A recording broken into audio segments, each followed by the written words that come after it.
पण ताई काल उमेदवारी अर्ज भरताना तुम्हाला काही कोणाच्या त्या गटातल्या नेत्यांचा काही फोन वगैरे आलेला का उमेदवारी अर्ज भरण्याकरता उपस्थित राहा वगैरे म्हणून? कारण की तटकरे म्हणालेले की आम्ही सगळ्यांना आव्हान करतोय की त्या गटातल्या लोकांना देखील अर्थात मी 24 तास चॅनल बघत नाही, त्याच्यामुळे 24 तास टी व्हीवर काय चालतं याची मला फार कमी माहिती असते. पण एक गोष्ट जरूर आहे की बारामतीची मी लोकप्रतिनिधी आहे आणि बारामती माझं घर आहे आणि त्याच्यामुळे बारामतीत आमंत्रण द्यायची वेळ ही काय म्हणजे आपल्याच घरात आमंत्रण दिल्यासारखं आहे.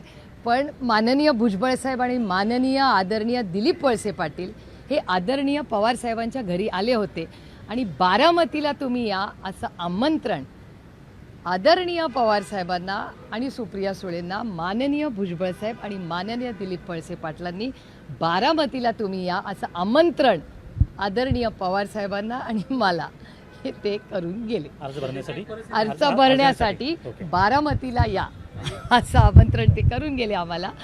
पण आदरणीय पवार साहेबांचा शपथविधी काल दिल्लीला होता, त्याच्यामुळे आदरणीय पवार ते तुम्ही लाईव्ह दाखवलंच तुमच्या चॅनलवर, त्यामुळे असं घटना घडल्या.